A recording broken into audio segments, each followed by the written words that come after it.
What's going on, 49er faithful, 49er fan, 49er gang? This is your boy, Niner Gang Podcast, back in the building with another video. So definitely hit that like button, hit that subscribe button, turn on the post notifications so I can keep you up to date on any and everything San Francisco 49ers. With that being said, let's get right into it, man. So the 49ers have already won. We punched our ticket to the next round of the playoffs. But in the process, there were other teams that did play that do need, that ticket to the playoffs to be punched, so to speak, to continue on in the next few rounds and whatnot. That's exactly what needs to happen. So because of that, let me just a sec. Sorry about that. There we go. So with that being said, what's going on, Flo? Right? What's going on, Andy? With that being said, I'm definitely going to try to cover all of the playoff games that do occur. We had a bunch that already occurred. We already know winners. But right now, this video is specifically about the Chargers and the Jags. So this one really was it was crazy, man. It was like a tale of two halves, literally. So if you watched the game and you saw exactly what happened, it literally went like this. Chargers first half, Jags second half. That's literally exactly how that game went. The Chargers showed up. They had everything rolling. They were looking great. And then the next thing you know, in the second half, they just disappeared. I don't understand what happened. I don't know why it happened, but it definitely did. And it was definitely confusing and a little frustrating to me because I anticipated the Chargers getting that W, man. I was really hoping they would do so for my boy. And it's definitely very frustrating, man, when you watch it as a fan and you see your team ball out because they were murdering the Jags in that first half. They killed them, bro. I mean, when you think about it, when a quarterback throws 4 interceptions in one game and you go, okay, shit, he had a shitty game, that's probably an L. That was not the case, man. So, hey, what's going on, Bryant? So in this game, the first drive for the Jags was an interception. Sebastian Joseph Day tips it, and so does Joey Bosa. Tranquil gets the interception. Great defense on the turnover. The Chargers start in the red zone, and they score off the turnover, which is what you want with Austin Ekeler. The second drive for the Jags, intercepted again by Asante. Trevor Lawrence is intercepted again by Asante Samuel Jr., who I wish we would have drafted, but that's a story for another day.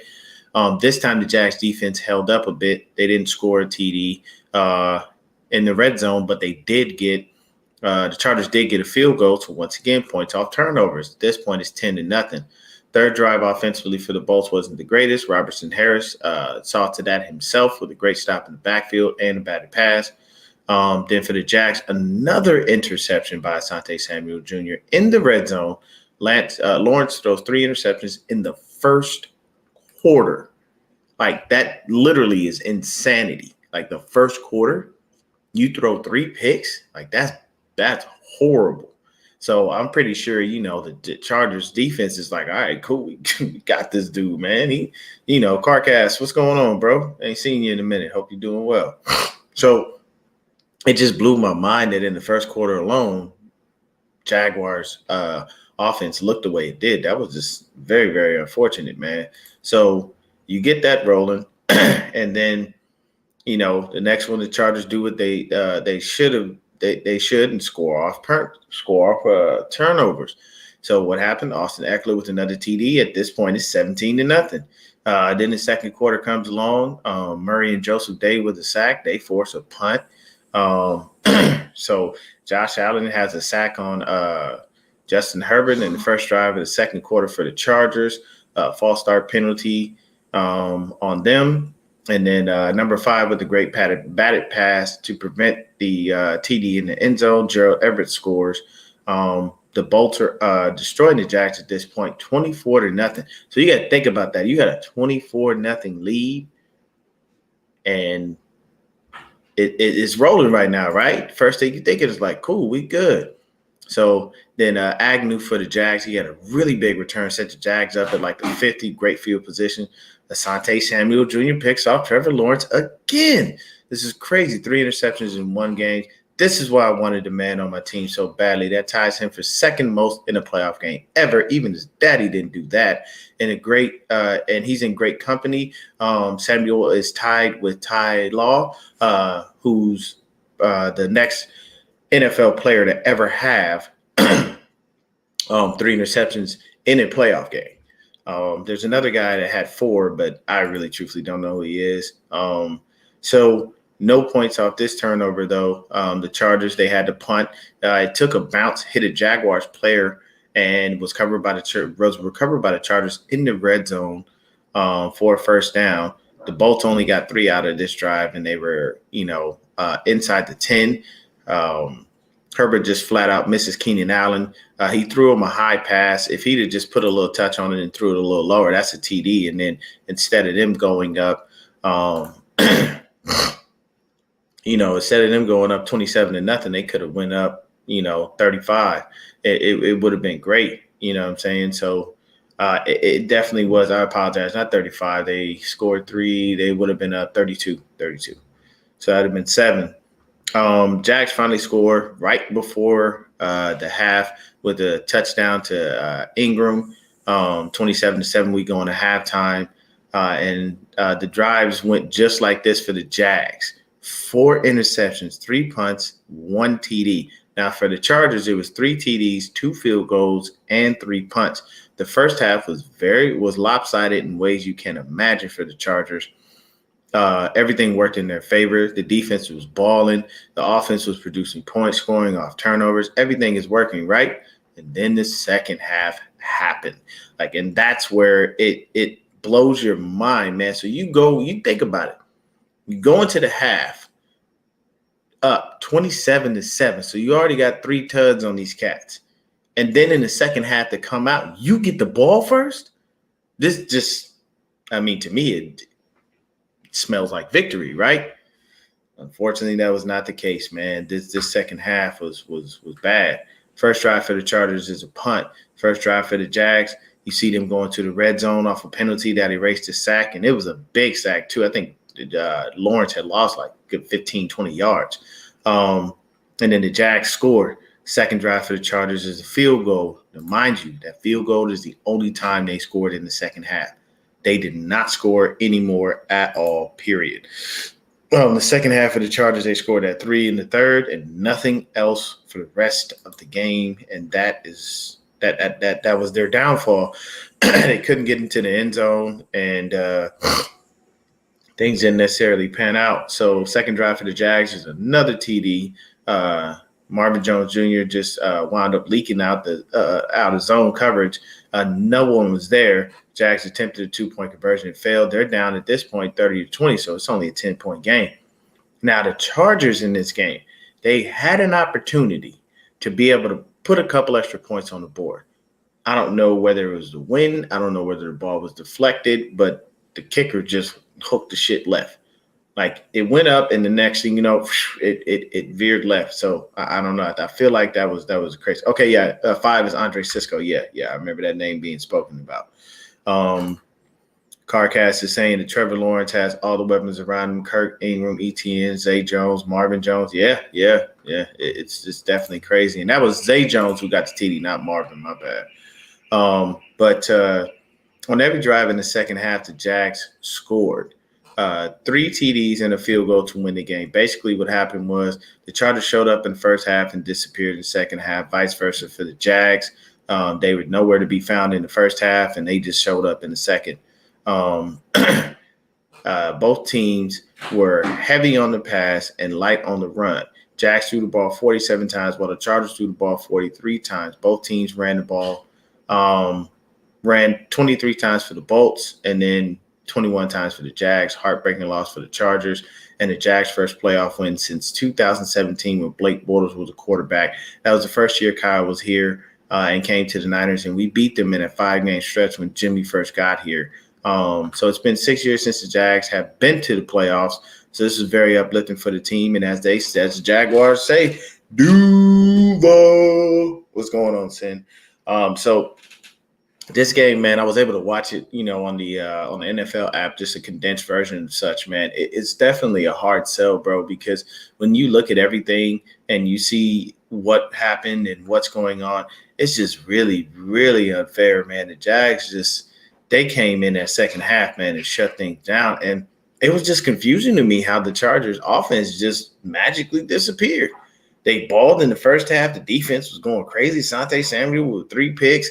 Like they just had the Jags on the ropes. This was definitely a really big fight, but it just shows you that the fight is never over until that final bell rings, man. And the Jags basically were getting beat up, and they said, you know what, it's time to mount a comeback. They come into the second half, hit them with a couple of jabs, and then that field goal kick to win the game was the haymaker, man. It was hard. It was definitely a hard sell in general, just because when you look at the team overall, man, there's nothing there that the Chargers were missing. Oh, yes, they were. Their head coach was being a dumbass and got Mike Williams injured, and now Mike Williams wasn't available. So if you had Mike Williams and Keenan Allen in that game, I guarantee you this probably would have been a little bit better. But because you don't, it's a hard sell. You don't want to turn around and go, okay, well, did he really get him injured or not? You do want to go ahead and tell him, like, oh my gosh, bro, like, why would you play this dude? You need him for the playoffs. This game is meaningless. It has no value whatsoever. I'd have let Jordan Palmer and everybody behind him get out there. But the halftime for adjustment, yeah, Carcast is right. The halftime adjustments for the Jags were perfectly on point. There's nothing that they did that didn't work. And I mean, like I said, it's a heartbreaker for me because, that's my best friend and that's his team, man. And it's an L that they had to take. But then, it's still, I'm happy for Deshaun Dixon, man. Young man out of coming out of HBCU, he's hanging out with the Jags. That's a playoff win. In your first year, for you to go undrafted. What's going on, Brandon? For you to go undrafted, then make the team, and be able to enjoy this kind of success. No, he hasn't had a ton of, playing time, if any at all, and stuff like that. But he's there, he exists. And when those things happen, man, it is definitely too crazy when those things go down, because you put yourself in a better situation when you are able to continually be great, just in and out all the time. And it definitely wasn't that way this time around. Like, it was really, really hard for the Chargers to overcome the second half woes, man. They couldn't find the end zone. They couldn't get the kicker to get them that field goal. Because if he kicks that field goal, honestly, they still win the game. They would have been up 33-31 at that point. And they would have had to force the Jags to try to score. But that missed field goal screwed everything up. And, along with the fact that, like I said, the offense just disappeared in the second half. It was actually really bad, man. So when you look at this thing from a statistical standpoint, Justin Herbert, 25, 43, 273, 1 TD.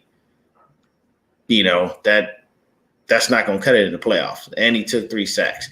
QBR of 45.9, not necessarily the best. Austin Eckler, only 13 carries for 35 yards and 2 TDs. Most of the time he was in short yardage situations, but 2.7 yards per carry, that's trash.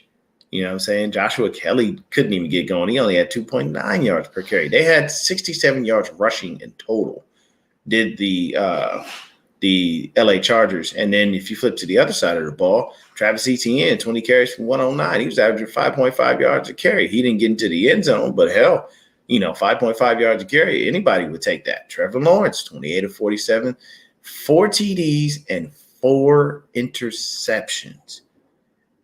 That definitely was crazy. Who was the MVP for the Jaguars in this game? I'm going to be honest with you, man. It's that defensive coordinator. I don't remember his name, but the defensive coordinator to me is the MVP of this game, because he watched his defense get beat up and destroyed in the first half, made the adjustments, came out in the second half and shut them down. Like, that's how you do it. That is definitely how you win games in the NFL. That's definitely how you win playoff games. And, shout out to Doug Peterson as well, because it's a hard sell coming in and telling your quarterback, hey, man, I know you look like shit in the first half, but we've got a whole nother half to go. I know we're down. Let's keep the morale up, rally the guys, get them going around you. And hey, at the end of the day, we're going to make this happen. We still have a chance to win this game. It is not over. The fat lady hasn't sung. We're all good. And I'm telling you, man, that defensive coordinator and Doug Peterson, those two are the MVPs of the game because they literally watched their team get beat up in the first half, and in the second half, they said, we will not go into the dark quietly. We will fight. And they held up and they held strong, man, and they turned it around and wound up getting themselves a win. Now, I don't know how far the Jags are going to go in the playoffs, you know what I mean? But that first win in the playoffs for Trevor Lawrence is awesome. He gets to celebrate it with his college teammate, Travis Etienne. All the young guys on that team get to celebrate this stuff. I'm sure Josh Allen is happy. I forget their first-round pick, but he was a linebacker. I know he's doing well. Arden Key's definitely happy. Like, there's a variety of reasons that you can, think to yourself, like storylines just for this game. But it's just insane that when it comes down to it, the Chargers just disappeared, man. But it's not uncommon, I'll say. The reason being is because they have games like that throughout the years where they just didn't show up. Like, they disappeared, in one half or another. And you can't do that in the playoffs. You have to play a full 60 minutes, all 4 quarters. You can't take any plays off. You can't do any of that. You've got to be ready because at the end of the day, it's one and done. And unfortunately, the Chargers are done. I'm pretty sure they'll look into next year and be ready. They are formidable talent. AFC West produced 3 playoff teams. Actually, no, I apologize. They only produced 2. It was the Chiefs and the Chargers are gone. So the Chiefs can rest easy now because that's one team that they don't have to worry about facing. Facing divisional opponents is never an easy task. I know we beat the Seahawks and put up, a 40 burger on them and everything, but I guarantee you that wasn't an easy game. That first half was so-so, and the second half was where we just wound up figuring everything out and exploded. Along with the fact that, the team got behind, everything, and it's definitely something new. Garghat says, looks like Foyes, Olukan, and Rayshawn Jenkins. I'm happy for Rayshawn Jenkins had 2 big-time plays to even get them to this game. Yeah. So it's not that the Chargers avoided talent. This is definitely not the case. It's just the fact that this is wasn't a day, man, and the Jags found a way to turn it around in the second half. Shout out to the Bolts for getting this far. Congrats on at least being, in the playoffs and continuing to remain relevant. And I think next year, hopefully, if the injury bug doesn't bite them and destroy a lot of stuff, they can probably do things great. One thing I will say is Asante Samuel Jr., 3 motherfucking interceptions. Oof. What I would do to kill to have Charvarius Ward and Asante Samuel Jr. on the other side. That would just be a beautiful tandem. Nothing against Demo. I like Demo. He's been doing a great job. But Sante had 3 fucking picks in one game, man. And he was doing everything he was supposed to do. They run a similar scheme to what we run, so it wouldn't necessarily be too much of an adjustment. What's going on, Dave? But I will say this, man. Shout out to the Bolts for playing a heck of a game.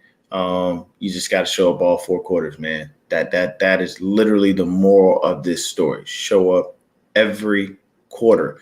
You cannot show up when you feel like it. You must show up at all times. Any coach in the league is going to preach that to you. You must be you must be aware. You must be in your spots. The touchdown to Zay Jones, like he leaked out the backfield. There wasn't a soul in sight. He was so damn open. Like it was ridiculous. Like, and that's what I said. First half, all Chargers. Second half, all Jags. And when you have a tale of 2 halves, you typically want you to be that person that was in the second half winning the game than the person that was in the first half putting up a ridiculous amount of points. Yes, it was Joey Bosa's first game back from injury. Yes, it was. Yeah, so he played. He played sparingly, but he played. He definitely played. He tried to make as much of an impact as he could. But yeah, Joey came back in this game and he definitely played. I think the Chargers were pretty much mostly at full strength outside of Mike Williams. And that's a hard sell, man, because they just doubled up on Keenan Allen. You know what I mean? When you let's look at the receiving. Gerald Everett, leading receiver for the Chargers, 6 catches, 109 yards. and a TD. Keenan Allen, 6 for 61. And then pretty much after that, everybody else is irrelevant. The bulk of the yards were between Gerald Everett and Keenan Allen. And that's how it happened. And you flip over to the Jags, Evan Ingram, 7 for 93. Christian Kirk, 8 for 78. Zay Jones, 8 for 74. Marvin Jones Jr., 3 for 29. But you know what it is? Ingram, Kirk, Jones, and Marvin Jones Jr., they all had a touchdown. And then when you go to the Chargers, only one person had a touchdown, and that was Gerald Everett. And like I said earlier, he missed Keenan Allen wide the fuck open. Nobody was by him. All he has to do is just put the ball in the right spot. Keenan Allen catches that, and we're not talking about the Bolts losing. We're talking about them possibly going on and moving forward in the playoffs. And yeah, Mike Williams is that dude. He's a big body guy, so you don't have to worry about that. You put him out there, and he's going to go up and get the ball and do all the things that he needs to do. And Mike Williams' presence opens the door for Keenan Allen and for Palmer and for Everett, even Austin Eckler out the backfield, who is definitely a very viable dual threat. But you look at these things, man, and it sucks, bro. It really does. It hurts because you don't want this to happen to a team, but unfortunately, man, it goes down, man. It definitely goes down. So, Oluokun, 13 tackles. You had Josh Allen had a sack. Robertson Harris had a sack. And then looks like Fatukasi and Trayvon Walker, they shared a sack on Justin Herbert. Flip to the other side of the ball. Kenneth Murray and Sebastian Joseph Day got a sack on Trevor Lawrence, along with Khalil Mack. He had one as well. Trevor Lawrence did get his thumb stepped on. I don't remember. I think it was his left thumb. And he had to run to the side, get taped up real quick. It was an accident. Like, it wasn't done intentionally, but I think his hand was placed like down, and then somebody just like literally stepped on it. And you step on the joints with cleats. These are defensive linemen. These are big, massive individuals. So it's 300 pounds on a fucking thumb. That's definitely going to bleed. So probably monitor that throughout the week. But since it's I don't think it's on his throwing hand. So I don't think it's really going to affect him too much. If it is on his throwing hand, it could affect the grip a little bit because it was basically right here, this part of your thumb, not anywhere lower. So you just got to be careful about it. They'll monitor it and, tape it up, probably getting stitched up pretty quickly. He probably got all kinds of stuff, sutures and this, that, and the third. But definitely keep an eye on tonight, people. It is a big game. Tampa Bay and Dallas. They are playing. This means a lot. And one thing you can take away from this, Tom don't lose to Dallas. He's never lost to Dak either. So if you watch the game, you look and you go, damn, man, this is playoff implications. Not implications, but it's playoff football. It's a hard thing to do, to be able to win. Dallas has to go into Jerry's world and be able to beat Dallas has to go into Tampa Bay and be able to beat the Bucs, because the Bucs were the division winners, and the division winners for NFC East were Philly. So it's like, man, I know a lot of people have an issue with the playoff formatting based on, if a team has a better record, then you should come to us and all that. It's just like, hey, if you win your division, I don't give a fuck if you win your division at fucking 3-14. At the end of the day, bro, it is what it is. Division winners get the home game.